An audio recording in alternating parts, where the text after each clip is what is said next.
위클리 브리핑 투자 전략 들어왔습니다. 오늘 함께하는 두 분은 이성훈 연구원 그리고 김유미 팀장님 나오셨습니다. 안녕하십니까? 안녕하십니까. 네, 반갑습니다. 또 주말 쉬고 왔더니 또 한 차례 이제 이슈가 또 던져졌습니다. 근데 그랬다가 또 살짝 또 다시 빠지는 느낌이라 약간 김이 새기는 했는데 지난주 금요일에 뉴욕 증시가 급락을 하는 과정에서 관세 우려가 다시 불거졌더라고요. 어떤 상황들이 진행됐는지 간단히 정리해 주실까요? 네, 일단 지난주 전반적으로 미국 증시부터 리뷰를 해보면 네. 사실 주 초반에 미국 증시가 조정을 받았던 배경에는 아무래도 무디스 신용등급 강등 여파로 인해 미국 재정 적자 우려가 촉발이 되었고, 이로 인해 이제 미국채 금리 상승이 전반적으로 최근 가파른 반등세를 보였던 빅테크 중심으로 이제 단기 조정세를 연출을 했는데, 네. 특히 이제 말씀해주신 대로 주 후반 금요일이었죠. 그때 이제 트럼프 대통령이 재차 유럽연합에 이제 50% 관세 부과를 언급하고 이제 6월 1일부터 이걸 시행을 할 것이다라고 언급한 게 좀 하락의 명분으로 작용을 했습니다. 사실 뭐 그 외에도 뭐 미국에서 판매하는 아이폰을 반드시 미국에서 생산을 해야 되고, 그렇지 않다면 뭐 관세를 부과하겠다, 이런 것들이 언급이 되면서 애플이 좀 큰 폭으로 하락한 게 미국의 하락으로 좀 이어졌다라고 볼 수 있겠고, 결론적으로 좀 정리를 해보면은 지난주에는 아무래도 밸류에이션 부담에 좀 노출된 미국 증시가 미국채 금리 상승이나 뭐 관세 우려가 재점화 이런 부분들이 조금 부각이 되면서 하락을 했다, 이렇게 봐주시면 될 것 같습니다. 그렇습니다. 근데 또 이제 아까 제가 방송 진행하면서 채팅창에서 미국 선물이 급등하는데 이것도 무슨 일인가요? 했더니 유럽에 관세를 부과한다는 얘기가 또 연기가 됐다고, 네, 딜레이가 맞습니다. 됐다고 하더라고요. 그냥 뭐 트럼프가 매번 그랬듯이 또 트럼프가 트럼프 했네라고 분석하시는 분들이 꽤 많은 것 같아요. 네, 맞아요. 어떻게 사실 보셨어요? 예. 일단 저도 오전에 또 확인했는데 EU 집행의원장이랑 이제 트럼프가 통화를 해서 그렇다고 또 마감 하더라고요. 기한을 7월 9일로 재차 연기를 했다라고 발표가 되었더라고요. 예. 사실 트럼프가 좀 갑작스럽게 이제 유럽이랑 뭐 협상이 진전되지가 않으니까 90일 이후에 자기가 했던 말이 취소를 하고 다시 이제 관세를 부과하겠다라고 언급을 했는데, 제가 좀 특징적인 점이 이 트럼프의 발언이 언급되고 나자마자 사실 베센트 재무장관이 이거는 사실 약간 협상의 전략 중 일환이고 금융시장은 이 트럼프 발언에 좀 1회 1비 할 필요가 없다라고 바로 또 언급을 했다라는 점이 굉장히 좀 특징적이더라고요. 그 사이에 베센트가 한마디를 했었어요? 네, 맞습니다. 그래서 실제로 금요일 미국 증시 흐름을 보더라도 초반에 트럼프 관세부가 발언 나오고 나서 하락했다가 시장에서도 이 베센트 재무장관이나 이런 것들을 좀 보면서 다시 낙폭을 좀 회복하는 흐름을 연출을 했거든요. 결국에는 트럼프의 약간 이러한 좀 일관성이 없는 정책이 시장도 어느 정도 신뢰성을 좀 잃었다라는 게 방증을 하는 부분이다라고 보고 있고, 네. 이게 향후에 이러한 부분들이 조금 수시로 노이즈로 작용을 할 수 있겠는데, 사실 이러한 이제 관세 노이즈는 어느 정도 좀 면역이 되었고, 지난 4월과 같은 패닉 셀링 장세는 다시는 나오기는 어느 정도 힘들 것이다, 이렇게 보고 있습니다. 그렇군요. 참 계속 던지는 사람이 있고 계속 수습하는 사람이 있고, 그게 이제 어쨌든 있는 게 중요한 거죠. 던지는 사람만 있으면 안 되지만 수습하는 사람이 있어서 그래도 시장은 트럼프의 한마디에 들쭉날쭉하기는 합니다만 그래도 잘 걱정을 타고 이렇게 잘 올라가고 있습니다. 그러면 혹시 관세 얘기가 다시 나와서 수면 위로 일단 떠오른 건 사실이니까 뭐 애플한테도 한다 그러고, 미국과 중국 간의 갈등이 이제 다시 좀 시작되는 게 아닐까라고 보는 시선도 없지 않아 있어요. 중국에서 왜 최근에 뭐 화웨이 칩 제재한 거 너네 이거 위반한 거다 뭐 이러면서 제어를 하더라고요. 어떻게 보세요? 네, 품목불 이슈는 이제 계속 나오고 있는데, 미중 갈등도 사실 저는 비슷한 흐름을 볼 것이다라고 보고 있어요.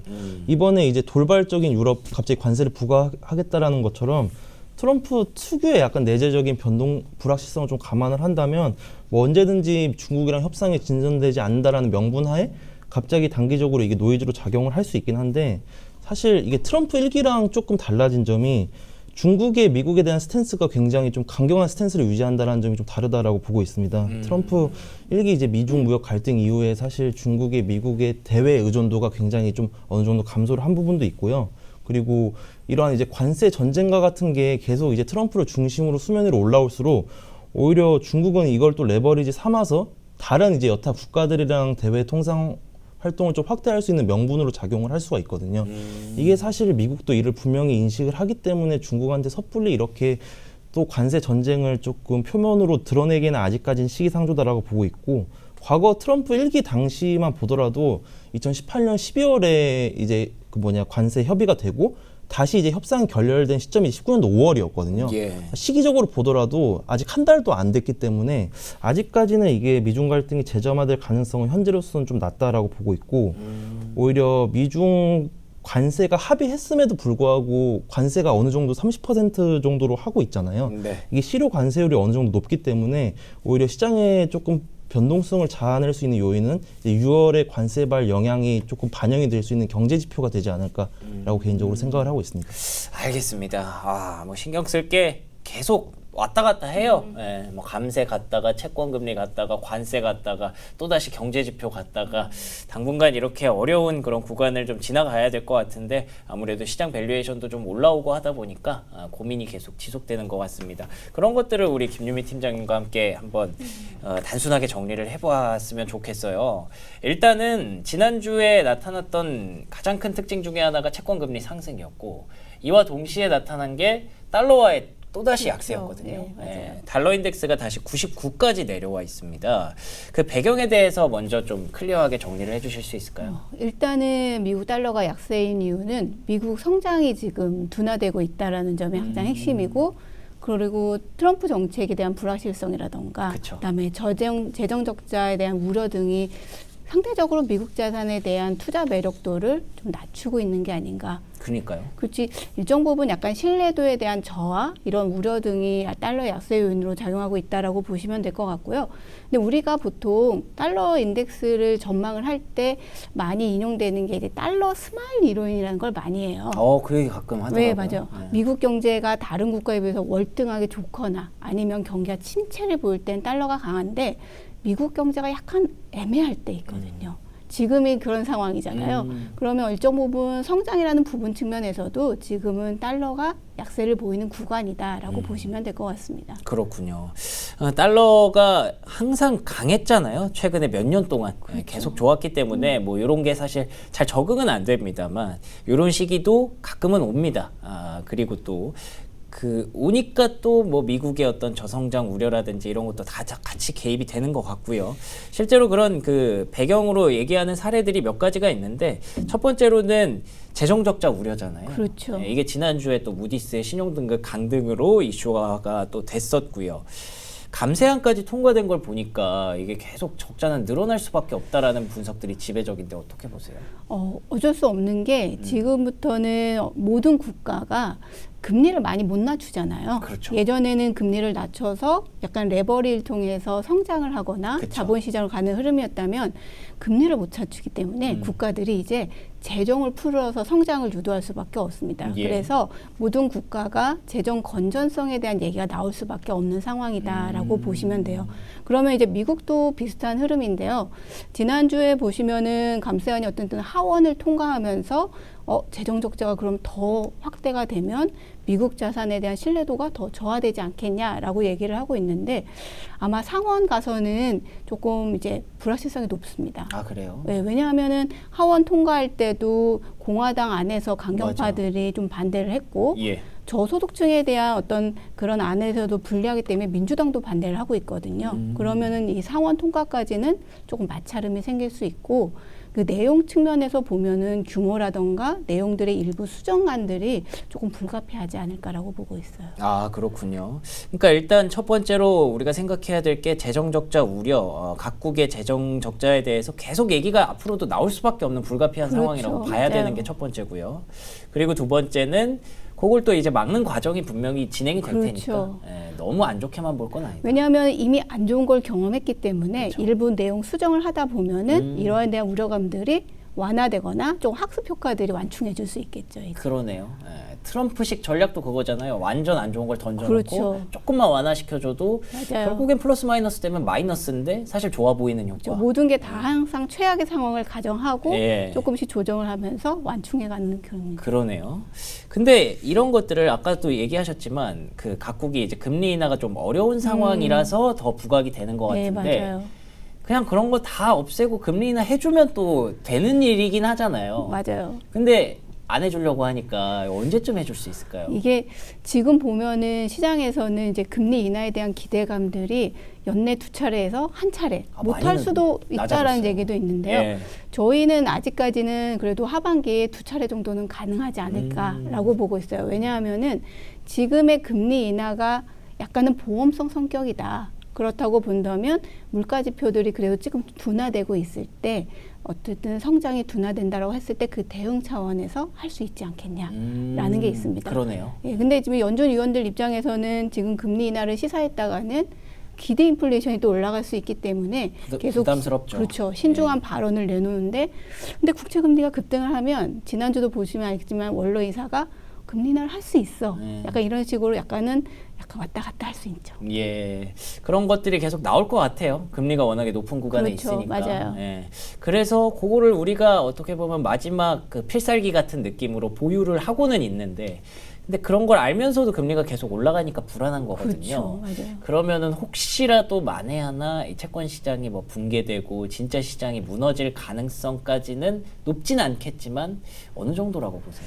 저는 채권 시장이 붕괴된다라는 가능성은 낮은데 네. 금리의 변동성은 당분간은 좀 높을 수 있다. 그러면 다시 말하면 국채 금리가 지금 4.5인데 10년물 기준으로 10년물이죠. 근데 좀 내려갔다가 다시 뭐 올라올 올라갔다 수 있고. 이거 등락을 보일 수 있죠. 근데 그러면서 네. 10년물 금리가 이제 레인지를 아마 형성할 가능성이 높습니다. 박스를 만들어주고 그렇죠. 보통 우리가 4%에서 10년물 기준으로 4.5 이런 레인지를 좀 잡고 있는 상황이거든요. 예. 근데 우리가 생각해 보면 아까 말씀했지만 연준이 금리를 할 수 있는 여력이 남아 있고 그쵸. 은행의 SLR 규제 완화라는 약간의 정책적인 수단이 남아 있기 때문에 채권 시장이 붕괴된다라는 극단적인 가정까지는 조금 가진 않아도 되지 않을까라고 보고 있어요. 쉽게 말하면 미국의 시스템을 믿는 거죠.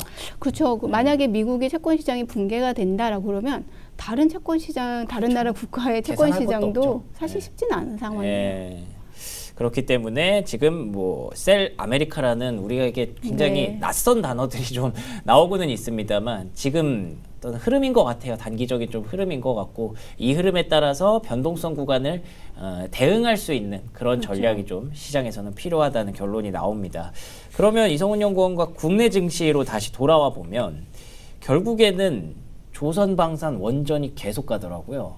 네, 맞습니다. 그러면 이런 변동성 구간에 이런 섹터가 어느 정도 합리적인 선택이라는 거 우리가 인지를 했잖아요. 계속 이 섹터만 가는 건가요?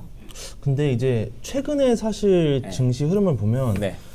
뭐 이제 주요 수출주들 반도체, 자동차가 못 가니까 지수는 못 가는 흐름을 보이고 있는데 그쵸. 사실 그 안에서 섹터 순환매는 굉장히 다양한 섹터가 순환매 양상으로 올라오고 있거든요. 근데 저는 이제 그 특징 자체는 뚜렷하다라고 보고 있습니다. 결국 국내든 해외든 어떤 정책 모멘텀이 연동되는지에 따라 주가가 오르는 흐름이 보이고 있는데 예. 뭐 대표적으로 금융, 지주, 뭐 이제 유통, 건설 뭐 이런 이제 내수주 같은 경우에는 최근에 이제 원달러 환율이 급락하면서 내수주가 좀 선방하는 모습도 보였는데 결국에는 이 조기 대선 국면 앞두고서 이제 증시 활성화 정책이나 뭐 이제 경기 부양과 같은 부분들이 이제 반영이 됐고 조선 방산 원전은 사실 뭐 계속 이제 뭐 해외 이제 정책 모멘텀이랑 연동이 되고 있고 앞서 이제 해주셨다시피 뭐 엔터나 화장품도 사실 어떻게 보면 중국 경기나 정책 모멘텀이랑 연동될 수 있다라고 볼 수가 있거든요. 그러네요.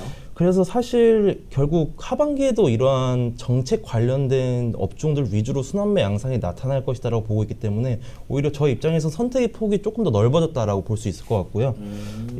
하반기 내에서도 결국 이러한 업종 내에서 선택하는 흐름이 나타나지 않을까 이렇게 보고 있습니다. 1년 동안 계속 지속되는 그런 흐름일 것이다. 그러니까 이게 가는 섹터만 가는 이유가 뭐 그런 것 같아요. 말씀해 주신 대로 정책적인 모멘텀이 있는 섹터들이긴 한데 근데 이게 그러니까 펀더멘털적으로 뭔가 지금부터 막 좋아진다라고 할 게 딱히 다른 데서 안 보이니까 네, 맞습니다. 계속 이렇게 정책적인 뭐라도 있는 섹터로밖에 갈 수 없는 그런 흐름인 것 같아서 이거 뭐 그것이 흐름이면 따라야죠. 네네. 일단은 하반기에도 지속될 가능성이 높다라고 보셨고요. 조금 더 좁혀서 단기적으로 이번 주 보면은 뭐 엔비디아 실적 발표도 있다 그러고 여러 가지 이벤트가 있으니까 이번 주에 볼 만한 업종은 또 뭐가 있을까요?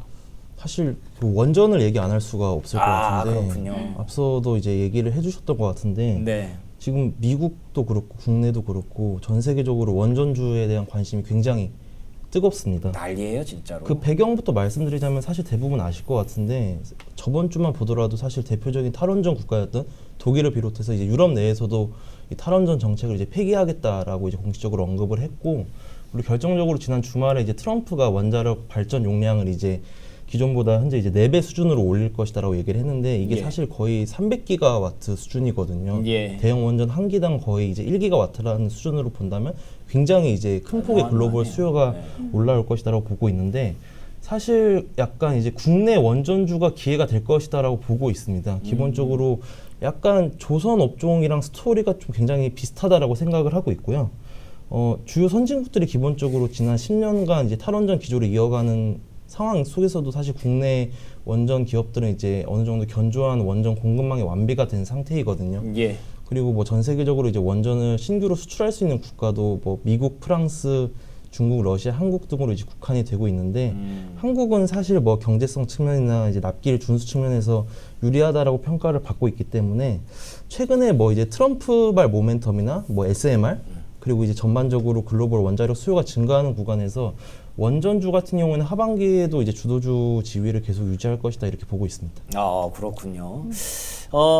그 조선이랑 뭔가 비슷하다고 하셨는데 다시 따져보면은 그럼 만약에 혹시라도 트럼프가 전화 한번 해주면 그걸 기대하고 있습니다. 네, 그렇죠. 예, 예. 네, 사실 그래서 이제 나올 만한 모멘텀 다 나왔다라고 생각하시는 분들도 있겠습니다만, 워낙에 우리나라 두산에너빌리티가 이제 또 뉴스케일 파워랑 연결점도 있고, 같이 할 수 있는 일이 많기 때문에 이런 것들이 한번 나와 준다면 다시 한번 모멘텀이 또 폭발하는 계기가 될 수도 있을 것 같아서 원전주 지금 약간 아침에 부담감을 좀 느끼는 것 같아요. 주가가 일단 윗꼬리가 달려 있기는 합니다만 오히려 이럴 때 또 기회로 한번 삼아 보시면 좋을 것 같습니다.